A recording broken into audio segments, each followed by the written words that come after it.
ও মাই god, একই অবিশ্বাস্য catch ধরলেন বাবর আজম। বাবর যেন পুরাই সুপারম্যান। এটা ধরলেন কিভাবে বাবর আজম?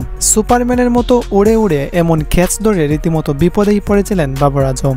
শ্রীলঙ্কার ব্যাটিং ইনিংসের ২৬তম ওভারে হ্যারিস রুপের তৃতীয় বলে স্লিপে খেলতে চেয়েছিলেন সামারাক্রামা, আর সেখানেই ফিল্ডিং করছিলেন বাবর আজম। কিন্তু বলটি যেদিক দিয়ে যাচ্ছিল তার থেকে অনেকটা দূরে ছিলেন বাবর। ওই জায়গায় দাঁড়িয়ে তৎক্ষণাৎ ক্যাচটি ধরা প্রায় অসম্ভবই ছিল, কিন্তু বাবর আজম এই অসম্ভবকে রীতিমতো সম্ভব করেই ছাড়লেন। বল ব্যাট থেকে চোরা মাত্রই সুপারম্যানের মতো লাফ দিয়ে বসেন বাবর এবং অনেকক্ষণ শূন্যে বেশে থেকে ক্যাচটি তালুবন্দি করেছিলেন।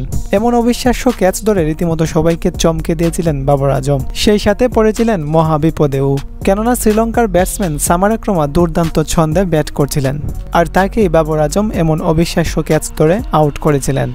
সেই কারণে বাবরের সতীর্থরা রীতিমতো খুশিতে আত্মহারা হয়ে গেছিলেন। তার উপর রীতিমতো ঝাঁপিয়ে পড়েছিল তার সতীর্থরা। বাবর আজমের এই ক্যাচটি কেমন ছিল আপনার মতামত কমেন্টে জানিয়ে যাবেন। Oh, that time! Oh, taken! What a catch!